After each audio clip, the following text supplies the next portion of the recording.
읽으신 하나님 말씀 사도행전 1장 4절의 말씀 우리 한 목소리로 같이 봉독하도록 하겠습니다. 사도와 함께 모이사 그들에게 분부하여 이르시되 예루살렘을 떠나지 말고 내게서 들은 바 아버지께서 약속한 것을 기다리라. 아멘. 우리가 함께 모이는 것이 참 좋은 일이라고 얘기를 합니다. 그러나 이 세상에서 가장 어려운 일이 함께 모이는 일인 것 같습니다. 왜 그러냐면 함께 모인다라는 것은 좋은 점도 있지만 불편하고 어려운 점도 있습니다. 특별히 함께 모일 때는 우리가 좋아하는 사람, 나랑 맞는 사람, 내가 추구하는 것과 같은 방향에 있는 사람만 있는 것이 아닙니다. 특별히 우리는 그래서 교회에 오면 상당히 불편하고 어려움을 느낄 때도 있습니다. 우리의 역사를 보면요. 교회와 혹은 일반적인 세계사의 역사 속에서 함께 하나 되기 위해 힘쓴 시간보다는 오히려 분열되고 또한 다투고 싸우는 모습들을 더 보게 됩니다. 결국은 이처럼 우리가 하나 된다는 것이 결코 쉬운 일이 아니라는 것입니다. 그런데 오늘 우리 함께 하나님의 말씀을 좀 같이 보았으면 좋겠습니다. 우리 누가복음 22장 24절에서 27절의 말씀 우리 함께 성경을 찾아주시기 바랍니다. 누가복음 22장 24절에서 27절의 말씀입니다. 혹시 성경이 준비되지 못하신 분들은 앞에 나와 있으니까 참고해 주시면 감사하겠습니다.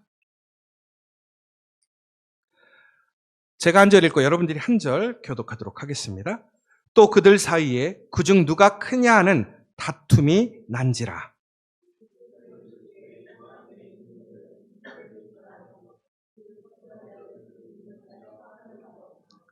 너희는 그렇지 않을지니 너희 중에 큰 자는 젊은 자와 같고 다스리는 자는 섬기는 자와 같을지니라.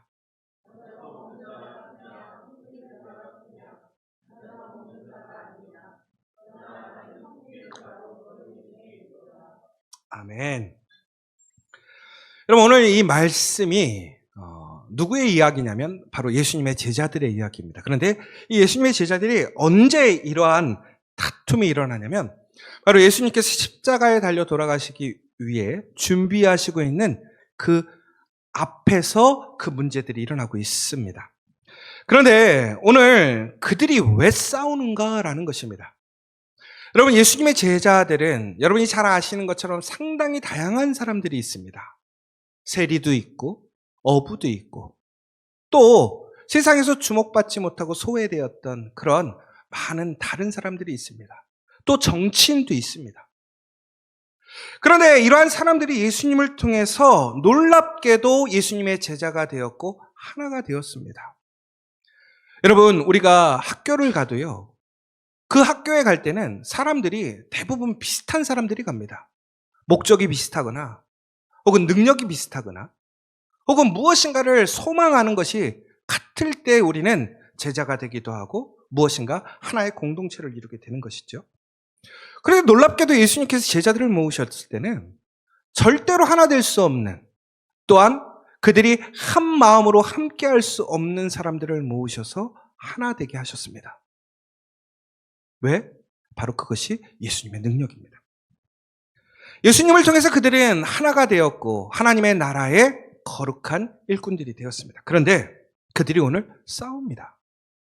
예수님께서 십자가에 달려 돌아가시기 바로 그 전날에 그들은 다른 생각을 하고 있습니다. 누가 큰 사람이 될 것이냐라는 것입니다. 영어 성경에 보면 뭐라고 되어 있냐면 이게 단순히 누가 큰 게 아니라 가장 큰 사람이 누구냐라고 얘기를 하고 있습니다. 그러니까 오늘 그들이 싸우는 이유는 뭐냐면 누가 대장이냐 이것을 그들이 싸우고 있더라는 거예요. 여러분 그런데 더 아이러니한 사실이 하나 있습니다. 뭐냐면 25절의 말씀을 좀 더 다시 한번 잘 보시기 바랍니다. 예수께서 이르시되 이방인의 임금들은 그들을 주관하여 그 집권자들은 은인이라 칭함을 받으나. 여러분 이 사람들이 왜 이렇게 싸우냐면 왜 큰 자가 되려고 하냐 봤더니 그 큰 자가 되면 그들이 뭐라고 되어 있냐면 세상 사람들이 그들을 무엇이라고 부른다고요? 은인이라고 부른다고 되어 있습니다. 여러분, 그런데 이게 참 이해하기 어려운 이야기입니다. 그 시대의 집권자들은 누구냐면 독재자입니다. 여러분, 뭐 얼마 되지 않았지만 얼마 전에 돌아가신 우리 전두환 대통령이 있어요. 전두환 대통령에 대해서 평가가 다를 수 있습니다. 분명하게. 그런데 여러분, 대부분의 국민들이 전두환 대통령을 은인이라고 얘기하나요? 아마 그렇지 않을 것 같습니다. 여러분, 혹시 박정희 대통령을 아십니까? 박정희 대통령은 더 이 평가가 완전히 갈립니다. 그럼에도 불구하고 대부분의 국민들이 박정희 대통령을 은인이라고 얘기하지 않습니다. 또 우리 나라의 가장 시작이 되는 우리나라의 초기의 대통령 이승만 대통령이 있습니다. 이승만 대통령은 그리스도인 크리스찬이었죠. 그럼에도 불구하고 이승만 대통령에 대한 평가도 상당히 갈려 있습니다. 더 나아가서 이승만 대통령을 우리는 은인이라고 얘기하고 있지 않습니다. 그분의 업적이 어떠하든 간에. 여러분, 그런데 왜 그분들을 우리는 은인이라고 얘기하지 않을까요? 그분들이 독재자라는 그 명칭이 따라다니기 때문에 그렇습니다. 우리는 절대로 독재자들을 은인이라고 생각하지 않습니다. 그런데 놀랍게도 성경에서 예수님의 시대에 예수님의 제자들은 그러한 독재자가 되고 싶어 하는 거예요. 최고의 사람이 되고 싶어 하는 거죠. 왜 그럴까요? 바로 그 시대의 사람들의 문화와 의식이 지금 우리가 생각하는 것과는 다르더라는 것입니다. 왜 그러냐면 그 시대에는 모든 나라를 한 사람의 독재자가 다스릴 수 있는 구조였습니다. 그러다 보니까 그 독재자는 어떻게 하냐면 모든 사람의 것을 자기의 것으로 포함시킵니다. 그리고 전국에는 그는 그것을 가지고 사람들을 나누어 줍니다. 그러니까 사람들은 기본적으로 자신의 것을 빼앗겼다라고 생각하지 않고 오히려 독재자가 자신의 것들을 모아서 나눠줌에 대해서 무엇이라고 생각하냐면 감사하게 생각하는 거예요. 은혜를 받았다고 생각을 하는 거예요. 여러분, 안민호 목사가 교회의 독재자가 되시기를 원하십니까? 아멘 안 하죠? 이러면 요즘에 쫓겨나요, 목사님도. 그런데 그 시대에는 무슨 얘기냐면 목사도 독재자가 돼야 어떻게 된다라는 거예요. 교회를 세울 수 있고 부흥시킬 수 있다라고 생각했다라는 거예요. 다시 얘기하자면 이 제자들은 우리가 세상적으로 얘기하는 어떤 정치적으로 권력에 눈먼 사람들이 아니라는 거예요. 좋게 얘기하자면 그들은 그들이 생각하는 이상, 올바름, 그 선함을 실천하기 위해서 어떻게 해야 되느냐? 각자가 가장 높은 사람이 되어야 한다고 생각했던 것입니다. 그래야 선한 일을 할 수 있다고 생각한 거예요. 예수님의 올바른 제자가 될 수 있다라고 생각했다라는 것입니다. 그러니까 그들은 가장 중요한 것이 무엇이었느냐? 하나 되는 것이 목적이 아니라 가장 큰 자가 되어야 한다라고 생각을 했다라는 것입니다. 그런데 26절에 무엇이라고 나와 있습니까? 너희는 그렇지 않을지니. 예수님이 분명히 얘기하시는 거예요. 세상은 그렇게 돼야 돼. 그러나 교회는 예수님의 제자들은 그렇지 않다라는 것입니다. 오히려 다스리는 자가 아니라 섬기는 자가 되어야 한다라고 얘기하고 있습니다. 여러분, 다시 얘기하자면 이것은 세상의 방식이 아닙니다. 세상의 성공적인 모습이 아닙니다. 절대로 성공할 수 없고 꿈을 이룰 수 없고 놀라운 일들을 행할 수 없다라는 것이죠. 그런데 오늘 예수님은 그들에게 하나님의 나라의 놀라운 방식을 설명하고 있는 거예요. 독재자가 아니라 사랑과 희생과 헌신을 통해서 섬기는 자가 될 때에 바로 예수 그리스도 안에서 하나가 되는 놀라운 역사를 체험할 수 있다는 것입니다. 내가 아니라 바로 예수 그리스도와 하나 되는 것. 그 예수 그리스도와 하나 되는 그 한 사람에서 끝나는 것이 아닌 그 수많은 사람들이 그 믿음의 공동체가 될 때에 우리는 하나님의 나라를 경험하게 되는 것입니다. 더 나아가서 그 하나님의 나라에 하나님의 놀라운 축복과 은혜와 그 능력을 체험하게 되는 것입니다. 바로 그 시작이 무엇이냐? 바로 섬김이라는 것입니다. 희생이라는 것입니다. 여러분, 그런데 놀라운 것은 예수님께서는 그렇게 희생하고 섬겨야 될 뿐이 아니었습니다. 그럼에도 불구하고 예수님은 우리와 함께 하시기 위해, 우리와 하나 되시기 위해 이 땅에 인간의 몸으로 오셨습니다. 그리고 우리의 죄를 감당하시고 십자가에 달려 돌아가시고, 그리고 부활하셔서 우리에게 그 하나님의 거룩한 백성, 자녀가 되어 다시 하나님과 하나가 될 수 있는 놀라운 기적을 행하셨습니다. 오늘 그 은혜가 여러분에게 있는 것입니다. 여러분, 우리가 교회에서 하나 된다는 것은 단순히 여러분들이 예배에 참여해서 교회에 참석해 준 것이 아니라는 거예요. 여러분들은 자격이 없는 사람입니다. 예수님과 함께 할 수 없는 사람이라는 것입니다. 그럼에도 불구하고 우리는 예수님의 그 신실하신 사랑과 그 희생과 그 십자가를 통해서 우리는 오늘 예수님과 함께 할 수 있는 이 자리에 참석하게 되었다는 것입니다. 결국은 오늘 우리가 하나가 된다는 것은 다시 얘기하자면 바로 예수님의 한량없는 은혜요, 하나님의 사랑이었음을 고백할 수밖에 없다는 것입니다. 하나가 된다는 것은 특별한 것입니다. 하나가 된다는 것은 선택받았다는 것입니다. 하나가 된다는 것은 하나님의 교회를 통해서 하나님의 약속과 축복이 우리에게 주어진다는 사실입니다. 그러므로 오늘 우리가 해야 할 일은 세상과 같이 내가 높아지고 끼리끼리 우리의 사람들이 우리의 힘으로, 우리의 능력으로 우리의 비전을, 바벨탑을 쌓는 것이 아니라 바로 예수님을 중심으로 예수님과 같이 우리가 사랑으로 섬김을 통해서 그 나라를, 그 교회를 하나가 되게 하는 것이 우리의 본분인 것을 기억하시기 바랍니다. 여러분, 그런데 중요한 것은 이것이 쉽지 않다라는 것입니다. 어려운 일이라는 거예요. 여러분, 교회 안에 있지만, 여러분, 교회 안에 있는 사람이 다 좋으십니까? 제가 1부 때도 잠깐 얘기했어요. 저도 감당 못하는 사람이 있어요. 제가 이렇게 기도해요. 하나님, 저 사람을 왜 보내셨습니까? 내가 감당할 수 없는 사람이 있어요. 미운 사람이 있어요. 왜 저렇게 살지? 너무나 답답하고 너무나 화나게 하는 사람도 있어요. 여러분, 그런데 우리가 그 사실을 기억하시기 바랍니다. 오늘 예수님께서는 그 모든 제자들을 불러 모으시고 함께 모이라고 얘기하고 계십니다. 그런데 여러분, 바로 그때 우리가 기억해야 될 것이 하나 있어요. 여러분, 바로 그 사이에 모여있는 사람들은 바로 하나님의 특별한 부르심을 입은 특별한 사람이라는 사실입니다. 여러분들이 그 사실로, 여러분들이 그 은혜로 오늘 이 자리에 있는 것처럼 내가 용납할 수 없고, 내가 이해할 수 없고, 내가 수용할 수 없는 그 사람마저도 하나님께서 그 사람을 부르신 사람이라는 것입니다. 그 사람을 통해서 하나님의 선한 계획이 일어날 것이라는 하나님의 놀라운 약속이라는 사실입니다. 여러분, 우리 옆에 사람들을 잠깐 봐보세요. 여러분, 그분이 바로 하나님께서 선택하신 사람이라는 거예요. 하나님의 선한 계획을 통해서 오늘 이 자리에 불러 우리와 하나 되게 하신 사람이라는 거예요. 우리 옆에 분들에게 이렇게 얘기하면 좋겠습니다.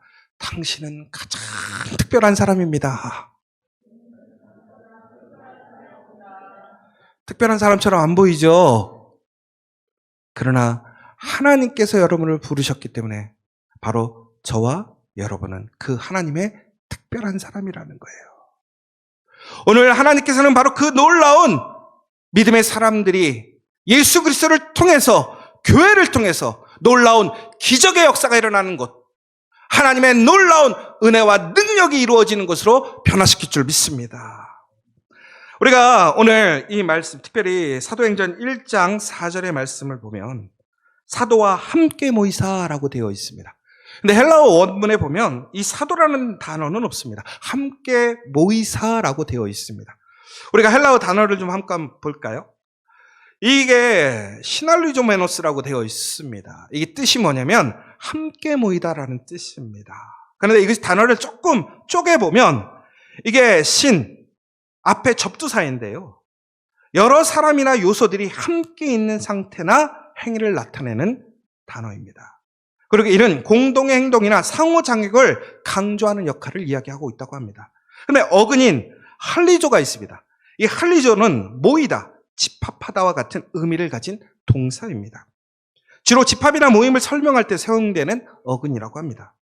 그리고 마지막으로 동사의 형태인 오메노스라고 이제 마지막 끝에 붙어 있는 겁니다. 이 오메노스라는 것은 동사의 중간 가고분사를 나타내는 뜻인데요. 행위가 수행되었음을 표시한다고 합니다. 특히 이 형태는요, 행위의 주체가 능동적이기보다는 수동적 혹은 중간적인 태도를 취하고 있음을 나타낼 때 사용된다고 합니다. 이제 뭔 소리인지 모르시겠죠? 간단히 얘기하면 이렇게 됩니다. 무슨 얘기냐면 지금 이게 함께 모이사라는 것은 함께 모이는 중이라는 것이고요. 이것의 주체는 사람이 아닌 누구냐면 바로 예수님을 통한 그 수동적인 모이는 사람들이 지금도 모이고 있는 모습이라는 사실입니다. 다시 얘기하자면 오늘 우리가 이 자리에 모일 수 있다라고 하는 것은 우리의 의지나 우리의 결단이나 우리의 능력으로 모인 것이 아니라 바로 예수님이 우리와 함께 하시기 때문에 우리가 이곳에 모일 수 있는 것이고 계속해서 그 모임은 끊어지지 않고 이어질 것이라는 사실입니다. 여러분, 다시 얘기하자면 우리는 오늘 이 모임을 통해서 우리는 변함없이 예수님과 함께 할 것이고 더 나아가서 예수님께서 우리에게 약속하신 그 성령을 통해서 우리는 그 능력을 힘입고 우리는 이 세상에서 담대하게 살아갈 수 있음을 이야기하고 있다는 것입니다. 여러분, 우리 함께 히브리서 10장 25절의 말씀을 함께 보도록 하겠습니다. 우리 신약성경 히브리서 10장 25절의 말씀입니다. 가능하면 찾아주시기 바랍니다. 히브리서 10장 25절의 말씀입니다. 좀 우스갯소리지만 제가 지금 10장 25절을 폈는데 바로 한 번에 탁 펴졌거든요. 근데 1부 때는 한 3번 찾았거든요. 그러니까 이게 무슨 얘기냐면 1부 때 한 번 찾으니까 바로 넘어서 나오는 거예요. 여러분, 성경을 우리가 언제든지 이렇게 찾을 때 바로 찾아갈 수 있는 그런 은혜가 있었으면 좋겠습니다. 우리 함께 10장 25절 읽도록 하겠습니다. 모이기를 패하는 어떤 사람들의 습관과 같이 하지 말고 오직 권하여 그날이 가까움을 볼수록 더욱 그리하자. 여러분, 이 말씀이 우리에게 참 상당히 의미 있는 말씀으로 다가옵니다. 왜 그러냐면 여러분, 말세가 가까울수록 주님이 오시는 그날이 가까울수록 무엇이라고 되어 있냐면 우리가 모이기가 쉽다고 되어 있습니까? 어렵다고 되어 있습니까? 어렵다고 되어 있습니다. 모이지 않는다라고 되어 있습니다. 그래서 히브리서 10장 25절에는 뭐있냐면 바로 우리가 말세, 그 종말의 때에 예수님이 오시는 그날에 모이기를 패하는, 모이지 않으려고 하는 그 사람들의 습관과 하지 말라라고 되어 있습니다. 다시 얘기하자면 오늘 예수님께서 사도행전 1장 4절을 통해서 오늘 예수님을 통해서 함께 모이라고 했던 그 행위를 우리는 오늘도 힘써서 지키고 또한 그렇게 모이기를 위해 힘써야 한다는 사실입니다. 왜 그런 줄 아십니까? 바로 예수님이 바로 그렇게 모여있는 그곳에 바로 성령의 역사가 임하셨기 때문에 그렇습니다. 우리가 모이는 이유가 무엇입니까? 바로 그 성령의 능력을 힘입기 위함인 것입니다. 우리가 모이게 될 때에 그 자리에 성령의 역사가 임하게 되는 줄 믿으시기 바랍니다. 여러분, 사도행전의 놀라운 사건은 무엇이냐면 오늘 사도행전 1장 4절의 사건 이후에 예수님께서 그 제자들을 예루살렘에 모이라고 얘기하셨습니다. 그리고 그들은 마가의 다락방에 모이게 되었습니다. 그리고 천국에는 우리가 흔히 얘기하는 우리 다음 주가 성령 감림주일입니다. 성령이 내리심으로 그곳에 있던 사람들이 변화되는 역사가 일어나고 능력이 변화되는 역사가 일어나고 그들의 삶이 변화되는 역사가 일어나게 됩니다. 우리에게 필요한 것은 바로 성령 받음이라는 거예요. 그런데 그 성령 받음이 어떻게 이루어졌느냐? 바로 그들이 예수님의 말씀에 순종하여 예루살렘에 모이게 되었을 때, 그 모임에 힘쓰게 되었을 때, 그 모임을 위해 기다리게 되었을 때 성령의 역사가 임하게 되었다라는 사실입니다. 그런데 왜 우리는 현장에 모여야 할 것인가? 여러분, 저희가 이제 시즌3가 되어서 우리가 힘쓰는 부분이 있습니다. 그게 뭐냐면 온라인이 아닌 오프라인에 현장의 예배를 다시 세우려고 합니다. 여러분, 그런데 이것은 단순히 우리가 의도적으로 우리의 목적을 갖고 하는 것이 아니라 바로 성경에서 모이기에 힘쓰라고 되어 있기 때문에 그렇습니다. 어디에? 그 현장에. 그러면 왜 우리는 현장에 모이기를 힘써야 할까요? 제가 그러면 이런 질문을 한번 드려보도록 하겠습니다. 여러분, 우리는 지금 방송으로도 예배가 진행되고 있습니다. 지금 인도에 있는 우리 박정원 집사님도 온라인으로 참석하고 있습니다. 세상이 참 좋아졌어요. 여수에 있는 김강민 집사님도 지금 예배에 참여하고 있습니다. 제가 지금 참여하고 있기 때문에 언급해 드리는 거예요.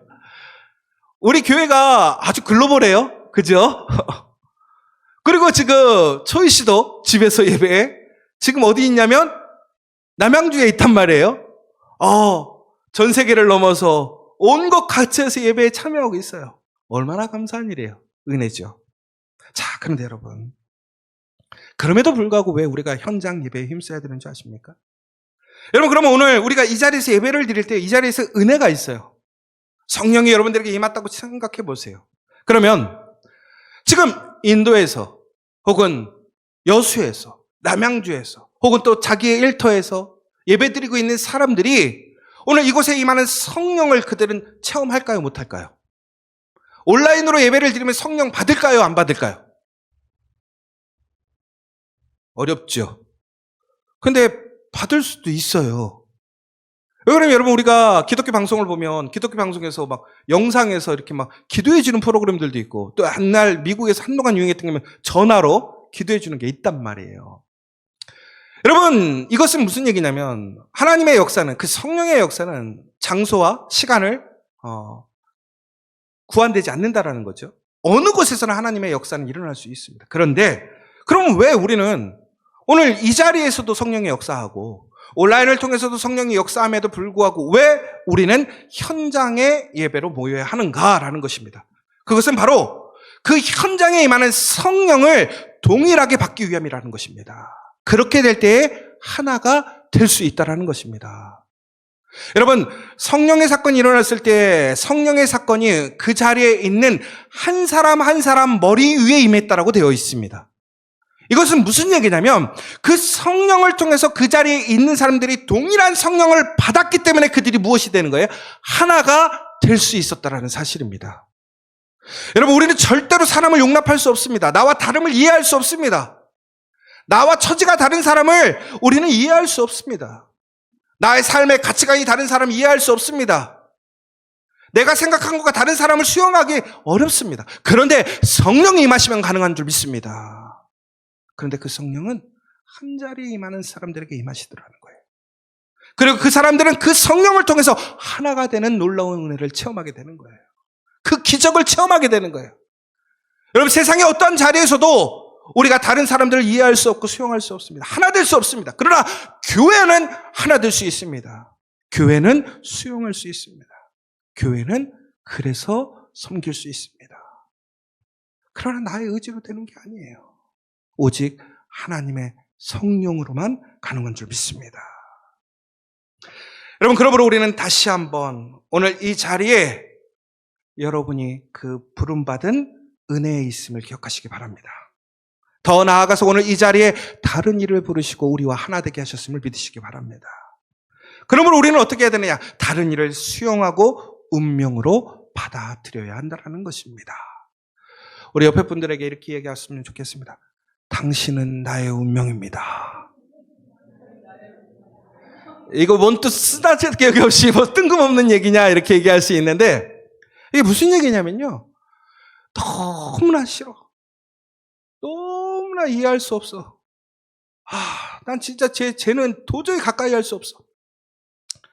그런데 바로 이때 우리는 어떻게 해야 됩니까? 여러분들이 머리로 이해한다고 마음으로 받아들여져요? 절대 안 돼요. 우리의 마음은 성령이 역사하시지 않는 이상 바뀌지 않아요. 그러면 어떻게 해야 돼요? 그냥 운명으로 받아야 한다는 거예요. 그러면 여러분 다시 이렇게 얘기하는 거예요. 당신은 나의 운명입니다라는 것은 결국은 뭐예요? 나 스스로에게 이렇게 얘기하는 거예요. 이것은 운명이다. 저는 여러분이 저에게 운명입니다.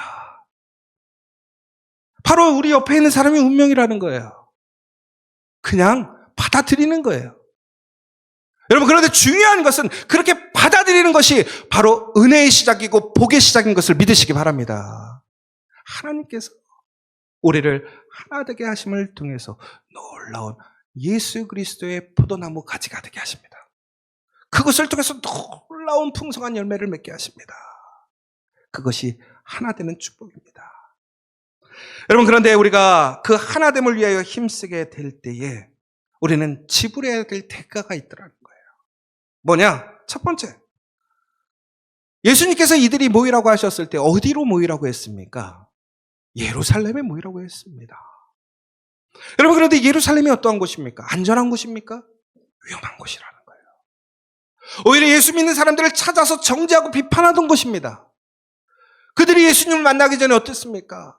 마가의 다락방에 있을 때 그들이 문을 다 잠가버렸어요. 왜? 무서워서, 두려워서. 그런데 오늘 예수님이 뭐라고 얘기하시는 거예요? 내가 떠날 건데, 내가 떠나도 두려워하지 말고 예루살렘에 모이라는 거예요. 오늘 얘들이 모일 수 있었던 이유는 뭡니까? 예수님이 다시 그들 앞에 나타났기 때문에 그들이 다시 모일 수 있었던 거예요. 그런데 예수님이 다시 떠나신다는 거예요. 그럼에도 불구하고 예수님께서 그들을 모이라고 하신 이유는 무엇입니까? 성령이 오시기 때문에 그렇습니다.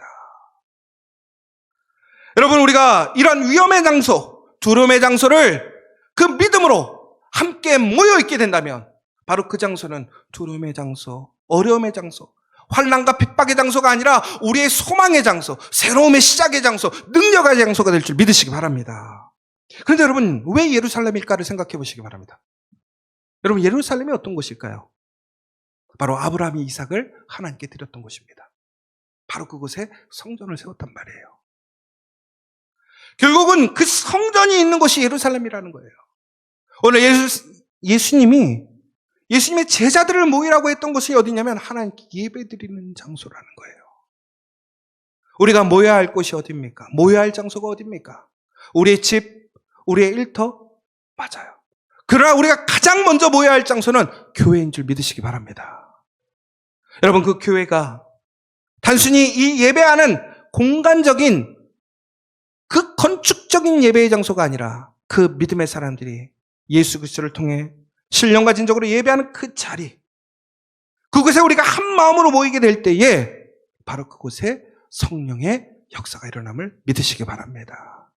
그래서 오늘 이 자리에서 우리가 함께 예배할 때에 바로 예수님이 우리와 동행하시는 것이고 성령이 여러분과 함께 하심을 믿으시기 바랍니다. 그런데 여러분, 여기서 우리가 한 가지 중요한 사실이 있어요. 그런데 이것을 억지로 하려고 할 때에 우리는 그 은혜를 잃어버릴 때가 있어요. 한 권사님이 계셨어요. 근데 이분이 암에 걸리신 거예요. 대장암 2기에 걸렸어요. 여러분, 만약에 병원에 갔는데 여러분 대장암 2기입니다 라고 하면 여러분들 마음이 어떠시겠어요? 할렐루야 하시겠어요? 아무도 그렇지 않아요. 저도 만약에 의사 선생님이 대장암 2기입니다 그러면 내가 이런 날이 올 줄 알았어. 아주 담담하게 그렇게 얘기 못하죠. 아주 그냥 청천벽력 같은 생각이 들죠. 두렵죠. 무섭죠. 그런데 이분이 그 두려움 속에서 이제 목사님을 만나서 그런 얘기를 하고 목사님과 기도하면서 수술을 잘 받게 되었어요. 근데 놀랍게도 그 수술 이후에 갑자기 그 권사님이 변화되었어요. 너무나 의사 선생님을 신뢰하고 믿고 오히려 목사님보다 더 신뢰하고 믿고 은혜 받았다고 얘기를 하는 거예요. 목사님이 너무 신기한 거 아니에요? 본인에게 은혜 받아야 되는데 의사 선생님한테 은혜 받았다고 하니까. 그래서 권사님을 찾아가서 물어봤어요. 왜 그러세요? 아니, 어떻게 했길래 그렇게 그 의사가 신뢰가 되고 믿음이 가고 은혜가 됩니까? 물어보셨다라는 거예요. 그랬더니 뭐라고 얘기하신 줄 아세요? 알고 봤더니요, 그 의사 선생님이요, 대장암 4기래요. 여러분, 여기서 아주 중요한 사실이 있어요. 그분이 2기였는데 의사 선생님이 4기였다라는 사실 때문에 위로받은 게 아니에요. 그분이 그 의사 선생님한테 물어봤다라는 거예요. 아니, 4기면 너무나 아플 텐데 안 아프세요? 아파요. 안 힘드세요? 힘들어요.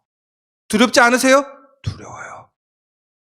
죽고 싶지 않으세요? 나도 때때로 죽고 싶어요. 근데 중요한 게 뭔지 아세요? 그런데 왜 그렇게 안 보여요? 자신이 이기만 돼도 세상이 끝났다고 생각했어요. 불평불만에, 짜증에, 두려움에 하나님 앞에서 그냥 불평만 하고 있고 울고만 있는데 그 의사 선생님은 대장암 4기가 아닌 것 같아. 겉모습만 보면. 그런데 그분은 지금도 그 2기를 겪는 권사님보다 더 아파. 더 힘들어. 그런데 그분은 두려워하지 않아. 기쁨이 있어. 여유가 있어. 어떻게 그러실 수 있으세요? 예수님과 함께 하잖아요. 여러분, 억지로 하는 것은 그렇게 할 수 없어요. 우리가 왜 하나 되지 못하는 줄 아십니까? 억지로 하니까. 내가 하니까. 여러분, 교회 왔는데 우리 만약에 이진주 조사님이 여러분들에게 커피 주면서 인상 팍 쓰면서 커피 탁 던져주면 여러분들 어떡하시겠어요? 안 먹죠? 아니, 우리 최 목사님이 찬양 인도하면서 기타 팍 치면서 에이씨 막 이러고 막 이러면 여러분들 어떻게 하겠어요?